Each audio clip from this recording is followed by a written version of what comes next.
Hello friends, मैं हूं Parul. Cook with Parul में आपका बहुत बहुत स्वागत है। आज मैं आपको किचन की बहुत ही बेहतरीन टिप्स और ट्रिक्स बताने वाली हूं जो न सिर्फ आपका पैसा बचाएंगी कि आपका सामान भी बहुत सुरक्षित रखेंगी। और ये टिप्स और ट्रिक्स आप जानकर आपको रियलाइज होगा कि काश की ये टिप्स मुझे पहले पता होती। तो चलिए शुरू करते हैं इन टिप्स को। पहली टिप, मिक्सी सबके घर में होती है और सभी इसका लगभग रोज ही इस्तेमाल करते हैं। और हम देखते हैं कि इसके जो ब्लेड्स हैं जार के काफ़ी घिस जाते हैं, तो उसको कैसे हम शार्प करें। उसकी सबसे अच्छी टिप ये है कि आप जार लीजिए और जार में डालिए नमक इस प्रकार से, और इसको 40 से 50 सेकंड के लिए आप चला दें। उससे क्या होगा कि ब्लेड बिल्कुल बढ़िया से शार्प हो जाएगा और घर में ही आसानी से इसके ब्लेड बिल्कुल शार्प हो जाएंगे। ये प्रोसेस आप लगभग हर महीने एक बार कर लें तो उससे आपके ब्लेड्स बिल्कुल शार्प बने रहेंगे। दूसरा टिप ये है, अक्सर आपने देखा होगा कि दाल में कीड़े लग जाते हैं और दाल इतनी महंगी होती है कि उनको फेंकने का भी मन नहीं करता। लेकिन कीड़े लगी दाल हम कैसे इस्तेमाल करें? तो कीड़े से दालों को बचाने का एक सबसे अच्छी टिप ये है कि इस टाइप से आप लीजिए ये खड़ी लाल मिर्च, ड्राई लाल मिर्च, और इसको आप दाल के साथ मिक्स कर दीजिए इस तरीके से। तो क्या होगा कि कीड़े इसमें बिल्कुल नहीं लगेंगे और काफ़ी लंबे समय तक आपकी दाल चल जाएगी। दूसरा टिप ये है दाल के लिए कि इस तरीके का आप तेज पत्ता लें और तेज पत्ते 3 या 4 तेज पत्ते दाल में डाल दें। इससे भी दाल में बिल्कुल कीड़े नहीं लगेंगे और आपकी दाल काफ़ी दिनों तक सुरक्षित रहेगी। तो ये दाल को बचाने का सबसे अच्छा टिप है और आप इसको ज़रूर अपनाएं। तीसरा टिप, अदरक लहसुन का पेस्ट सभी के घर में बहुत इस्तेमाल होता है, लेकिन जब हम इसका पेस्ट बनाते हैं तो 2-3 दिनों बाद ही इसमें कुछ स्मेल आने लगती है। तो उसको लंबे समय तक हम उस पेस्ट को किस तरीके से बचाएं, उसकी सबसे अच्छी टिप ये है, एक स्टील की कटोरी में या बाउल में आप पेस्ट को डालिए अदरक लहसुन के, और उसके बाद 1 टेबल स्पून इसमें गरम तेल हमें मिलाना होगा। इस प्रकार से तेल को गरम कीजिए और 1 टेबल स्पून इसमें मिक्स कर दीजिए। इससे क्या होगा कि अदरक लहसुन का पेस्ट काफ़ी लंबे समय तक सुरक्षित रहेगा और इसमें किसी प्रकार की स्मेल नहीं आएगी। और इसको ठंडा हो जाने के बाद एक एयर टाइट कंटेनर में इसको हम ट्रांसफ़र कर देंगे और इसको फिर हम फ्रिज में रख देंगे। इस तरीके से ये काफ़ी दिनों तक सुरक्षित रहेगा। पूड़ियाँ सभी के घर में बनती हैं और सबको बहुत पसंद होती हैं, लेकिन इसके कुछ बनाने के टिप्स हैं। जब भी आप पूड़ी का आटा गूंथें तो उस आटे में अगर आप लगभग 2 टेबल स्पून रवा यानी कि सूजी हम मिक्स कर देंगे तो उससे पूड़ियाँ बहुत ही क्रिस्पी बनेंगी, बहुत खस्ता बनेंगी, ऑयल भी कम सोखेंगी। तो इस तरीके से अगर आप आटे में सूजी को मिक्स कर देंगे तो पूड़ियाँ बहुत बढ़िया बनती हैं। और आटे को थोड़ा सा गुनगुने पानी से मढ़ें तो बहुत बढ़िया पूड़ी बनकर आएंगी। गर्मियों का समय है और इस गर्मी में चींटी, मच्छर, मक्खी बहुत आते हैं और स्पेशली चीनी को बचाना बड़ा मुश्किल हो जाता है। तो इसके लिए हमें क्या करना है, जो हमारा चीनी वाला जार है उसमें हमें ऊपर से लगभग 4 से 5 लौंग इसमें डाल देनी है। इससे क्या होगा कि चींटी इसमें बिल्कुल नहीं आएंगी और चीनी भी आपकी सुरक्षित रहेगी और खुशबूदार रहेगी। हरी मिर्च से रिलेटेड भी मेरे पास एक बहुत अच्छी टिप है।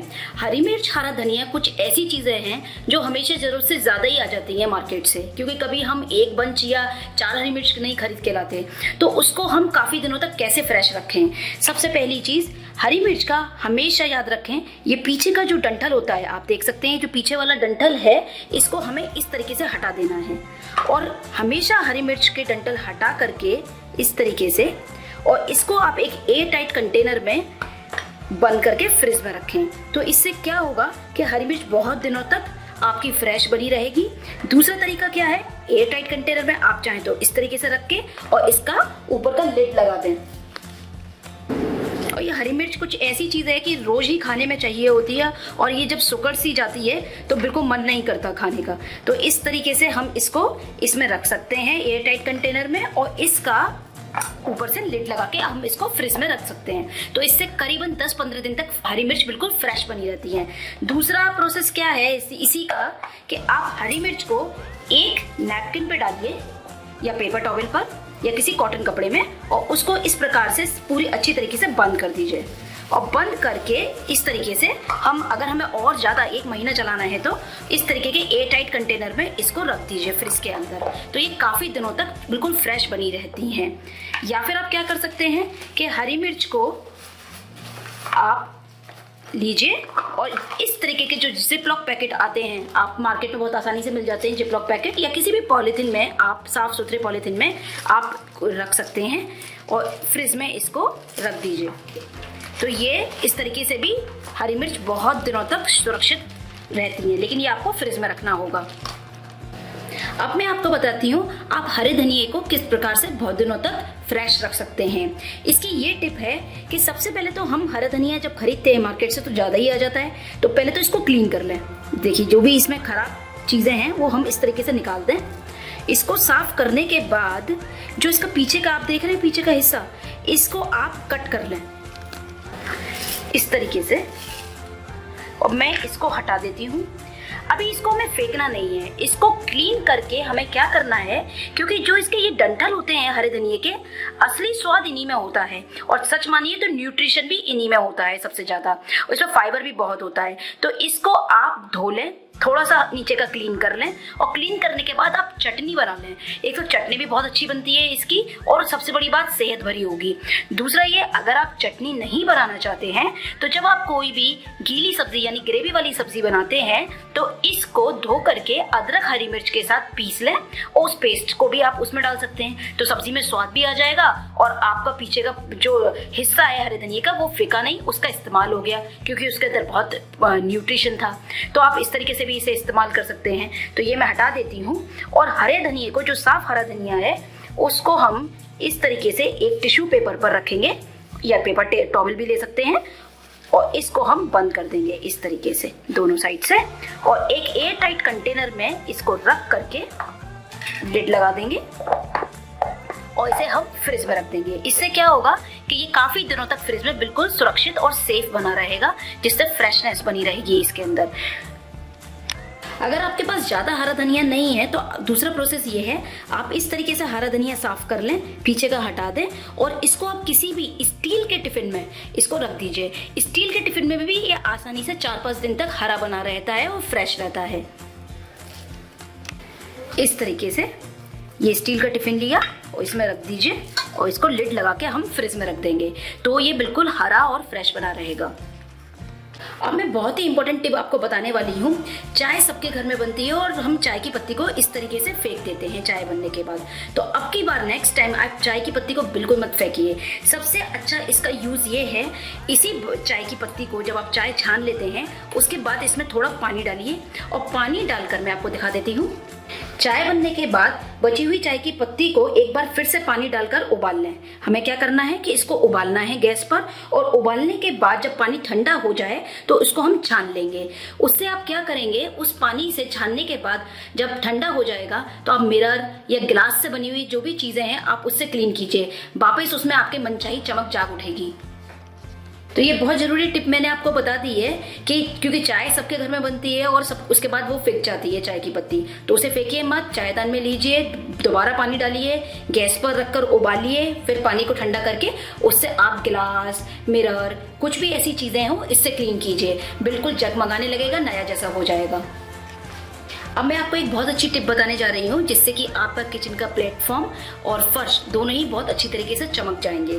इसके लिए आपको क्या करना है, ये मैंने लिया है गर्म पानी, और ये है सिरका। सिरके को आपको 1 कप लेना है, लगभग 1 कप आपको सिरका लेना है, और आपको 1 कप सिरका इस गर्म पानी में डाल देना है। और फिर आप इस पानी से जब आप पोछा लगाएंगे या आप अपना प्लेटफॉर्म साफ करेंगे किचन का, तो बहुत चमक उठेगा। जब आप प्लेटफॉर्म इससे क्लीन करेंगे तो प्लेटफॉर्म में एकदम नई जान आ जाएगी और फर्श भी बिल्कुल चमक जाएंगे। ज़्यादातर चावल का आटा, मैदा या किसी भी प्रकार का दूसरा कोई भी आटा, गेहूं का आटा में आपने देखा होगा कि बारिश के मौसम में या गर्मियों में बहुत जल्दी कीड़ा लग जाता है। तो उसको बचाने के लिए हमारे पास ये टिप है कि आप इस टाइप से 2 तेज पत्ते, 2 या 3 तेज पत्ते आप लीजिए, और ये है जैसे चावल का आटा, और इसमें ऊपर आप डाल दीजिए और उसके बाद इसका लिड लगा दीजिए। तो इससे क्या होगा कि चावल के आटे में या मैदा या गेहूँ के आटे में या किसी और प्रकार का कोई भी आटा है तो उसमें कीड़ा जल्दी नहीं लगता। सूजी एक ऐसी चीज़ है जिससे हम बहुत सारे व्यंजन और बहुत सारी चीज़ें बनाते हैं, और सूजी सबके घर में ही होती है।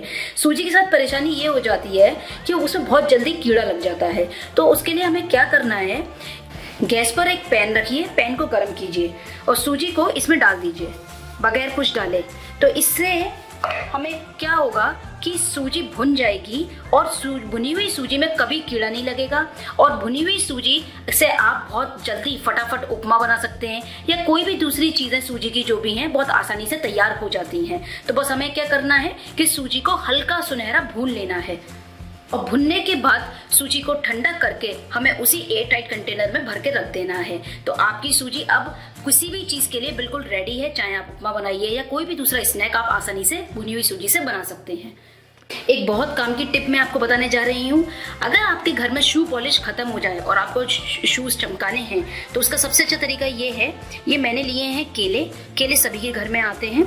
तो केले का छिलका आप फेंकिए मत, केले के छिलके से आप आसानी से जूतों को बहुत इजीली चमका सकते हैं। तो केले के छिलके को बस आपको क्या करना है, इस तरीके से जूते पर रगड़ना है और उसके बाद बस इस तरीके से आपको छिलके को शूज़ पर रगड़ना है और उसके बाद आपको एक सूखे कपड़े से इसको क्लीन करना है और इस तरीके से आपको इसके ऊपर सूखे कपड़े से इसको रगड़ देना है। देख रहे हैं आप इसमें कितनी अच्छी चमक आ गई, जबकि मैंने बस थोड़ा सा ही इसको अभी आपको दिखाया है। अगर आप अच्छी तरीके से करेंगे तो ये काफ़ी अच्छी तरीके से चमक जाएंगे। आप देख सकते हैं शूज़ बहुत अच्छी तरीके से चमक गए हैं बस कुछ ही सेकंड्स में। ये भी बहुत काम का टिप है। अक्सर आपने देखा होगा कि सिंक या बर्तन बहुत कभी कभी काले या गंदे हो जाते हैं, तो उसके लिए सबसे अच्छा टिप ये है, ये मैंने लिया है इमली का पानी और इसमें हम डालेंगे नमक आप डाल लीजिए लगभग 2 टेबल स्पून इसमें। और उसके बाद एक कपड़ा ले करके इसमें डिप करें कपड़े को और उससे आप सिंक को पूरा क्लीन करें। इस तरीके से सिंक को पूरा इमली के पानी जो नमक वाला है उससे पूरा हम एक कपड़े से, उसके बाद फिर एक स्कॉच ब्राइट या फिर स्पॉन्ज से उसको हम पूरा क्लीन करें। और नल की टोटियाँ भी हम इससे अच्छी तरीके से चमका सकते हैं। तो इस तरीके से ये जो नल के ऊपर का हिस्सा है इसको भी हम अच्छे से इमली के पानी से चमका सकते हैं। देखिए इमली नमक का पानी लगा करके मैंने थोड़ा सा रगड़ा था और 5 मिनट के लिए छोड़ दिया था और अब आप देख सकते हैं कि सिंक पूरी तरीके से चमक चुका है। तो अब बस आप इसी टिप से अपना घर का भी सिंक इसी तरीके से चमकाइए। ये देखिए नल को देखिए आप, ये कितना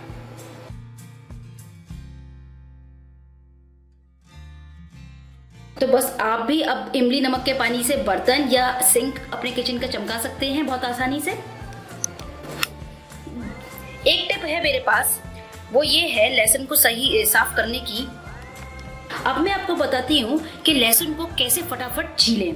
लहसुन एक ऐसी चीज़ है जो सबके घर में आता है और ये रोज सभी सब्जियों में यूज़ होता है, लेकिन इसको साफ करना सबसे सरदर्द का काम है। तो उसके लिए हमें क्या करना है, लहसुन इस तरीके से लीजिए और इसको आप गर्म पानी में डाल दीजिए। गर्म पानी में 1 से 1.5 मिनट पड़ा रहने दीजिए और उसके बाद आप पाएंगे कि लहसुन फटाफट आसानी से छिलके यूं ही उतर रहे हैं और काफ़ी सारे लहसुन उसी में छिलका छोड़ देते हैं। दूसरा तरीका लहसुन से रिलेटेड एक ये भी है कि आप क्या करें, एक माइक्रोवेव में रखने वाली प्लेट लें, जैसे कि गिलास की प्लेट हम माइक्रोवेव में रख सकते हैं, उस पर आप ये लहसुन डाल दें इस तरीके से और इसको लगभग 15 से 20 सेकंड के लिए माइक्रोवेव में रख दें और माइक्रोवेव कर लें। तो आप पाएंगे कि आसानी से गार्लिक का छिलका उतर रहा है। तो इस तरीके से माइक्रोवेव करने के बाद आप आसानी से पाएंगे कि इसका छिलका बहुत ही इजीली उतर रहा है। ये देखिए, तो इस तरीके से आप सारे गार्लिक को छील सकते हैं। तो फ्रेंड्स, मुझे बहुत उम्मीद है कि आपको मेरी ये किचन की टिप्स एंड ट्रिक्स बहुत पसंद आई हों और आज जो मैंने टिप्स बताई हैं वो आपका ना सिर्फ आपकी चीज़ों को सुरक्षित रखेंगी बल्कि आपका पैसा भी बचाएंगी। तो प्लीज़ इसको शेयर कीजिए और अगर आपने मेरा चैनल अब तक सब्सक्राइब नहीं किया है तो प्लीज़ चैनल को सब्सक्राइब कीजिए और उसके पास जो बेल दी हुई है उसे प्रेस कीजिए, जिससे कि मैं जो भी वीडियो नया अपलोड करती हूँ उसकी इन्फॉर्मेशन आपके पास सबसे पहले पहुँच पाए और आप देख पाए। Thank you for watching my videos.